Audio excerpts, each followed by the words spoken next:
we could really allow it to cascade throughout our entire city of the improvements that we deserve and we are looking for. And this is just a great day for neighborhoods. The deputy mayor said it right. No matter where we go, people are talking about trash. Trash on our streets, trash on our roadways. Just look at the difference of that cleanup from the photo near the George Washington Bridge. I didn't take this photo on my way to Jersey, by the way. I live in Brooklyn, but when you look at just the difference of our greenery, dirty streets just really impact everything we do.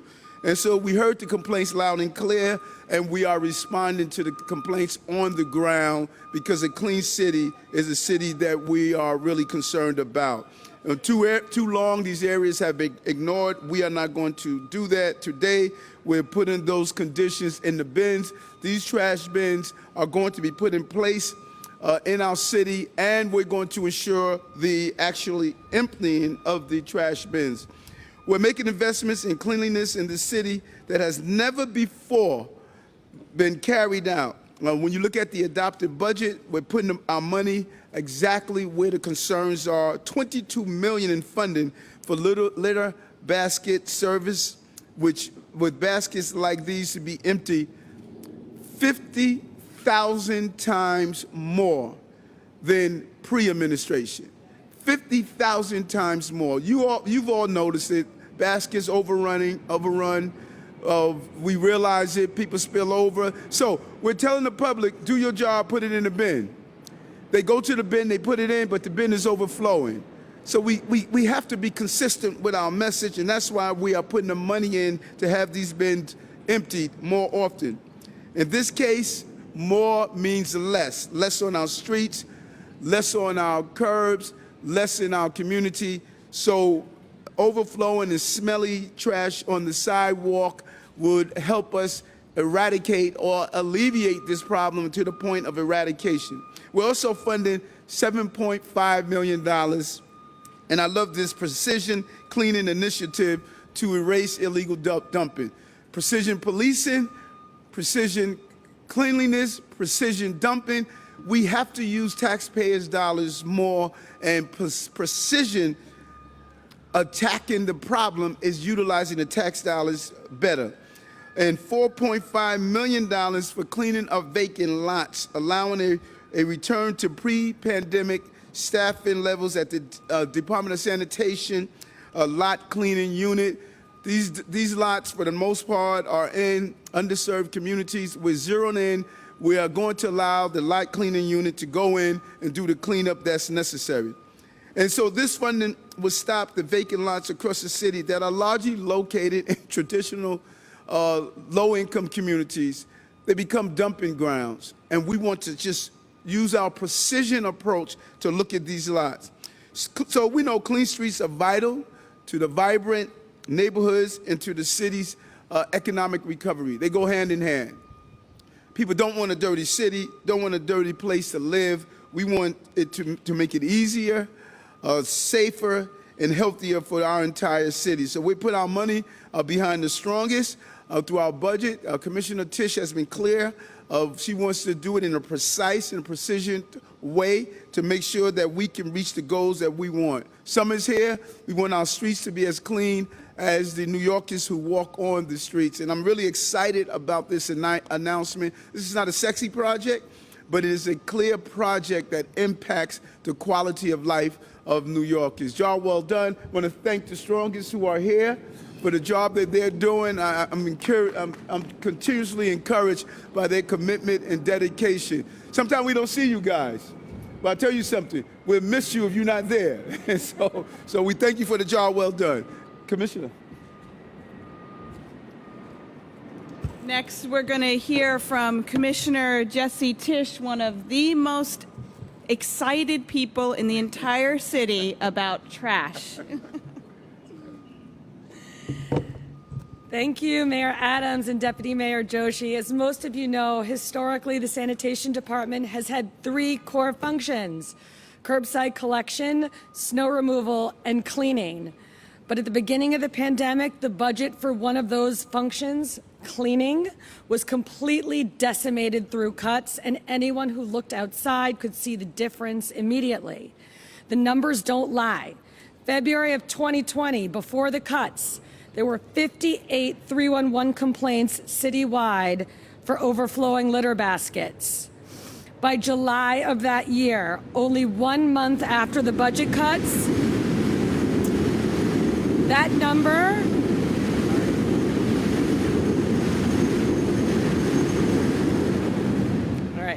By July of that year, only 1 month after the budget cuts, that number ballooned to 790 complaints about overflowing litter baskets in a single month. I am a data-driven person, and the numbers tell a shocking story. But they also show that our cleaning strategies work when we have the resources at our disposal to deploy them. And now we will, effective July 1st. In the adopted budget, Mayor Adams and the City Council made an unprecedented investment in restoring the cleanliness of our streets. They have given us the resources that we need to clean up our city the way our neighbors deserve, to the tune of $40.6 million. Over the past few weeks, we have been busy developing operational plans to put this funding to its best and highest, and certainly its most equitable use. And I will describe those plans briefly now. First is litter basket service. As the mayor said, $22 million will go to providing the highest amount of litter basket service ever run in the city of New York. That is 50,000 more basket collections on an average week, which will translate to significantly fewer overflowing litter baskets and meaningfully less trash on the streets. To be clear, every litter basket citywide will be serviced more frequently, with the largest increases in commercial corridors in all 5 boroughs. After July 1st, if you see an overflowing litter basket, it will be much more likely to be caused by basket misuse, i.e. someone improperly putting residential or commercial trash in the basket, rather than lack of service. Second is our precision cleaning. As the mayor also mentioned, $7.5 million will go to more than tripling our precision cleaning efforts, adding guaranteed daily special cleaning service to the neighborhoods with the greatest need. As part of this initiative, all 13 of the lowest scoring districts on the cleanliness scorecard will get a daily litter patrol team. And we will still have room to deploy an additional 16 teams a day to address street conditions in neighborhoods in all 5 boroughs as required. Third is lot cleaning. $4.9 million will go to lot cleaning, where it will be used to clean eyesore properties across the city, especially those impacted by the scourge of illegal dumping. 2 messages about illegal dumping. First, to our communities. We got you. We will come clean it up. And with this budget, we will clean it up better and faster than ever before. Next, to the illegal dumpers out there. Just last week, I was testing out a new camera we had deployed and easily found a commercial dumper leaving his waste in a lot in Brooklyn. Our Sanitation Enforcement Division tracked him down, and now he's got a $4,000 summons to deal with. If you dump on our communities, we will come after you, just like we came after him. Not because we want to, we certainly don't, but because we have to protect our neighbors and our neighborhoods. Fourth is rat mitigation. $4.8 million will go toward rat mitigation in New York City, which includes deploying new rat-proof litter baskets, as well as doing the design and engineering work to frame a unified city approach to containerization. Earlier this year, we announced a 5-borough pilot to test out containerization. These containers are in place in Manhattan and will soon be in Brooklyn and Staten Island, and then Queens and the Bronx.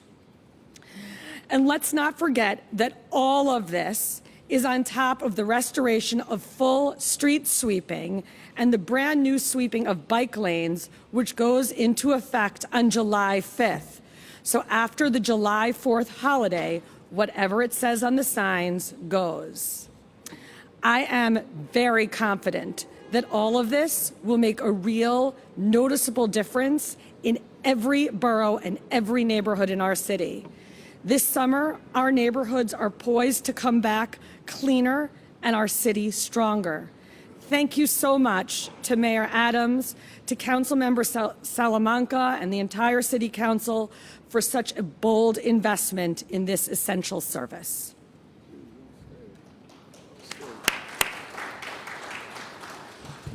Thank you, Commissioner Tisch. Next, we'll hear from Councilmember Salamanca, who is the catalyst behind the Eyes on the Lots, which is coupled with the sign you see behind you, is part of our multi-pronged enforcement tool to get after illegal dumpers. Thank you. Thank you, Deputy Mayor. Good morning. Good morning, Mr. Mayor. Thank you once again for coming to the South Bronx. I have to tell you, I've worked with previous mayors, and I've never had a mayor come to the South Bronx and help us address issues in the time that you've been mayor. So I want to thank you really for your commitment and really paying attention to the outer boroughs. I represent two business improvement districts. Port Morris is one, and the Hunts Point community is another one. And unfortunately, one of the main concerns and issues that we have in our communities is that we have businesses who choose not to pay a private hauler to come pick up their garbage, and they choose to dump their garbage in our communities. We also have individuals who choose to take furniture and equipment and put it in these trailers so that they can ship them overseas. And many times when you drive through these corridors, what you see is illegal dumping. You see garbage, couches, beds, just plain garbage. And we are tired. New Yorkers are tired. And in this budget that we're in now, for fiscal year 22, I work with Sanitation, and my office was able to allocate about $180,000, where we're purchasing about 15 surveillance cameras that we're focusing throughout the South Bronx just to catch these individuals who are illegally dumping. We want clean streets, but the community has to do their part. And so if you see something, say something. If you know that there's an area where there's immediate illegal dumping, call 311. If you can take pictures or you can get their license plate numbers, please call 311. Call my office. We want to help. We want clean streets. En español, me llamo Rafael Salamanca Jr. Estoy bien contento que el alcalde y su administración está aquí y le quiero dar las gracias al Departamento de Sanitation, que siempre están aquí ayudándonos, asegurando que nuestras calles estén limpias. Uno de los problemas que yo tengo en mis comunidades es que yo tengo lo que se llama Business Improvement Districts. Tengo uno aquí en Port Morris y tengo otro en Hunts Point. Y muchos de estos negocios no quieren pagar a compañías privadas para que ellos vengan y buscan su basura. Lo que ellos prefieren hacer es buscar sitios como estos para botar su basura. Estoy contento que en el presupuesto pasado yo he puesto $180,000 en el presupuesto trabajando con el Departamento de Sanitation para asegurarnos que ponemos cámaras en el distrito mío entero para coger a estas personas que están botando basura. Pero nosotros como una comunidad tenemos que ser mejor. Si nosotros sabemos a alguien o sabemos una compañía que está botando basura en una localización, llama al 311, llame a mi oficina para que lo podamos sacar a ellos. Nosotros como una comunidad queremos que nuestras calles estén limpias, pero tenemos que hacer nuestra parte. Gracias, que Dios lo bendiga. Open for any questions. You know, there was something I was thinking about with the, which was a good point that the commissioner made about going after those who illegally dump repeatedly. That is our focus. We want to focus on those who are repeated dumpers to make sure we send the right message. Open to any questions on topic. This is probably for the commissioner on the precision cleaning team. Where you said 13 neighborhoods, is that right? Do you have an example of some of those? Yeah, we can get you a list of the 13 neighborhoods that scored the worst on the cleanliness scorecards. You know, the scorecards are updated quarterly, and it's consistently the same neighborhoods that are the lowest scores, but we'll provide you a full list right after this. Also on topic for the commissioner, I did hear you say you'd be significantly increasing the litter basket collection.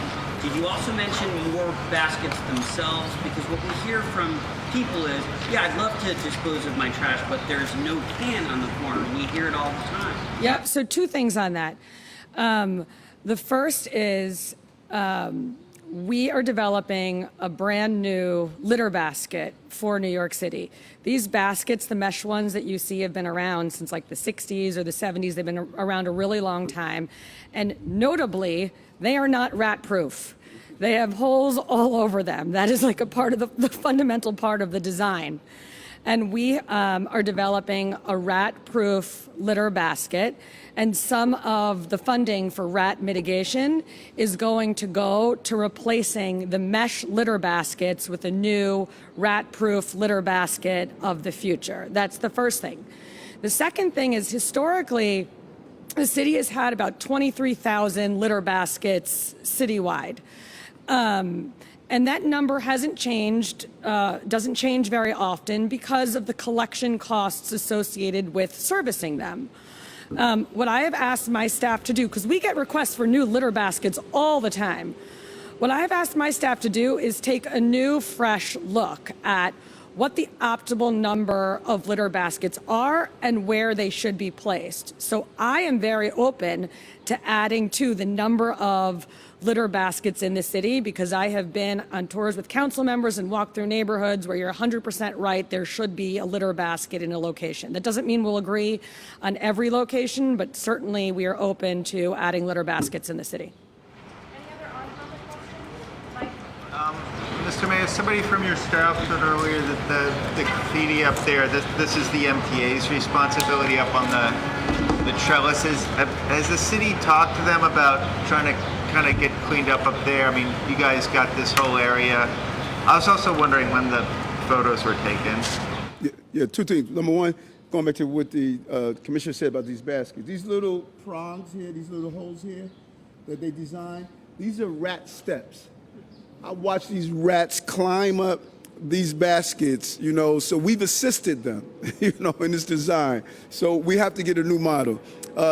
Listen, we're going to roll out a complete graffiti initiative. We want to partner with the city council. Too much graffiti. It's out of control. We saw it on the subway system during the 80s, and we took a immediate cleanup approach.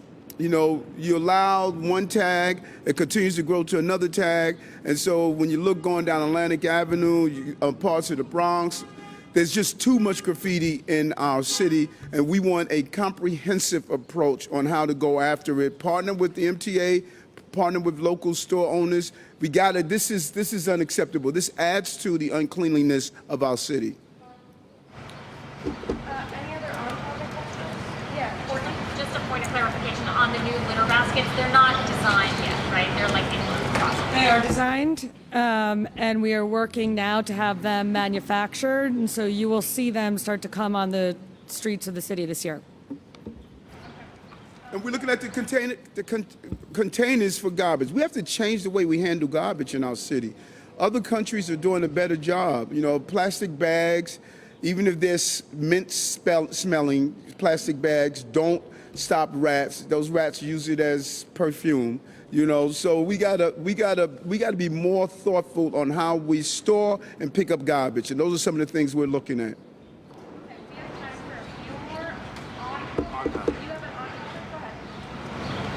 I know you're trying to further the messaging to discourage illegal dumpers, and that's a big part of the reason that there's a lot of garbage on the streets. But also there are individuals who litter, and it's not necessarily for lack of litter baskets.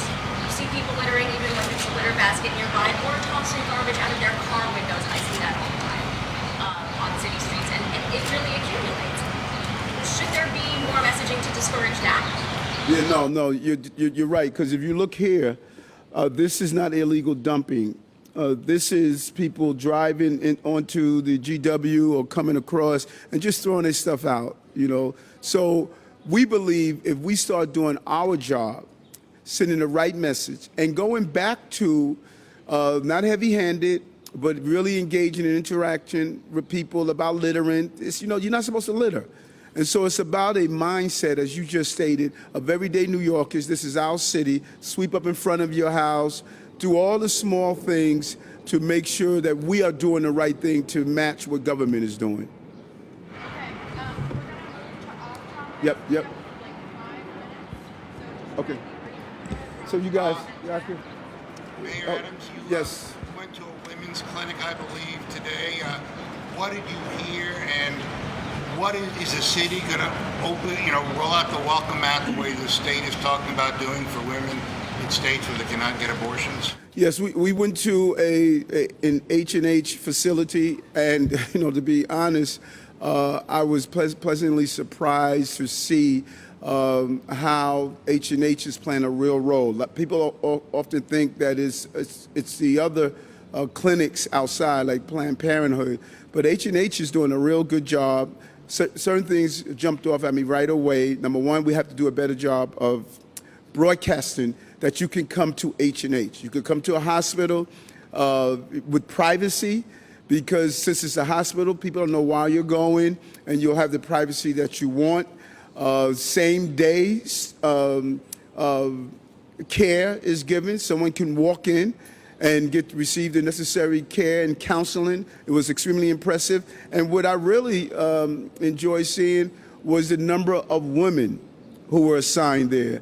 We're taking a real look at, there's certain places that it is imperative to have a person there that understands through language, through gender, and I saw there the level of comfort that other women were receiving from the women's staff there. It was overwhelmingly women, and they just brought an extra care that sometimes is ignored.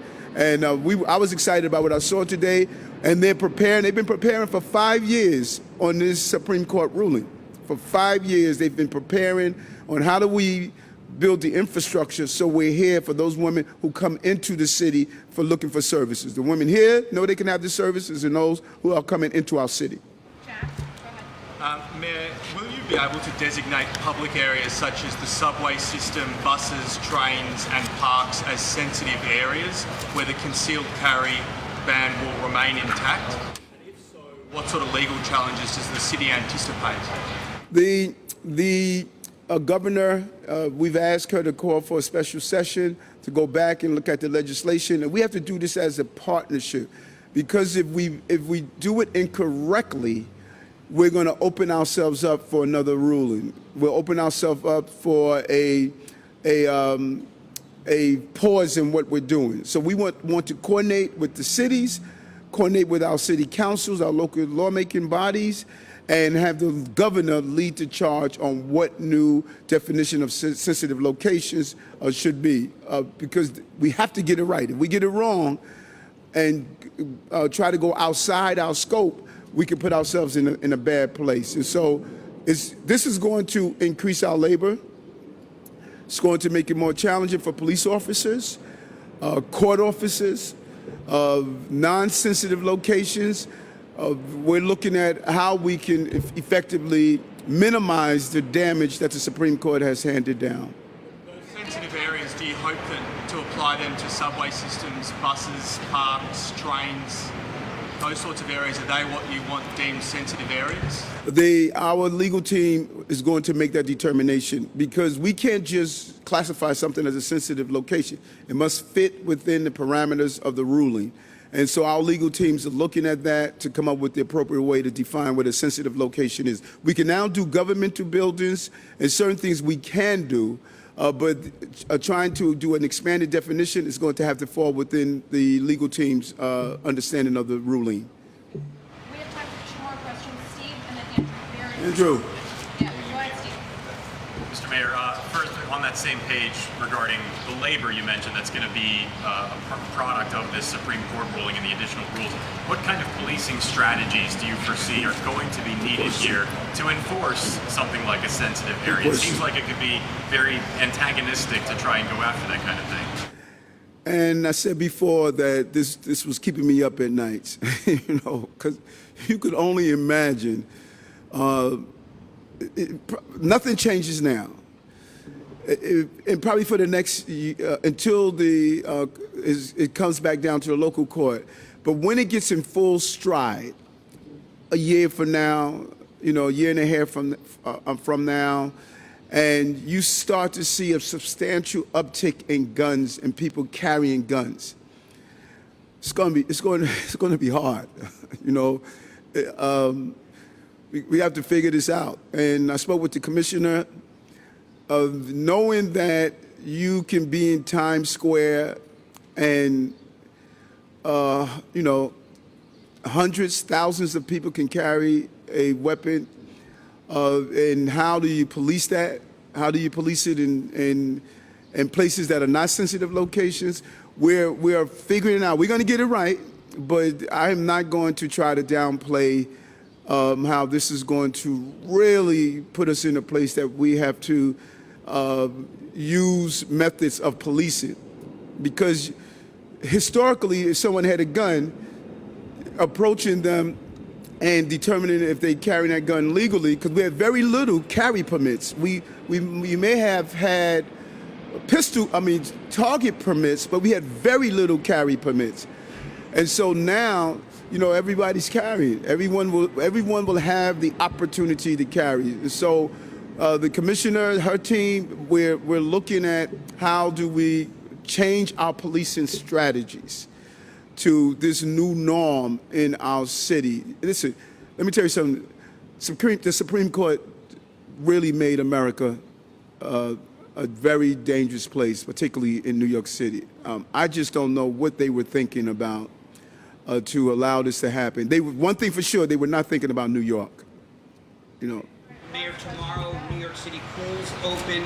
We talked one of the last times you were in the Bronx about talking to the Parks Commissioner, coming up with creative solutions. It's supposed to be hot this week. How concerned are you that there might be a heightened risk of drownings without enough lifeguards, without enough pools open? What's going to be done?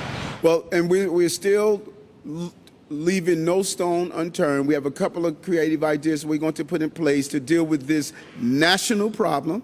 You know, I want to always emphasize that this is a national problem that we're facing. And so we are, the Parks Commissioner and her team, we want to roll out and make sure that we can keep our beaches safe, because we don't want to lose loved ones to drowning. That is something we don't want. So it's even if it's water safety, really instructing young people, doing a public relation campaign on our beaches, of handing out information, engaging with parents to keep a close eye on their children. We're going to have to constantly have a partnership between the city, parental oversight, peer groups, buddy systems. You know, we want to address this national problem locally, and we listened to one of our reporters that shared with us the other day. She's busy texting, but we took some of your ideas, you know, that you shared with us about, you know, using the radios, getting EMS, you know, engage with FDNY and our lifeguards, you know, so we got to do more. But, you know, this is a real shortage. Open to accommodate kids this week? Parks is going to do an analysis of exactly what pools should be open. I think we're going to do an opening of a pool. We want our public pools, they are considered to be the French Riviera for those communities that have to stay home. So we want to open as many as possible, but it is a challenge.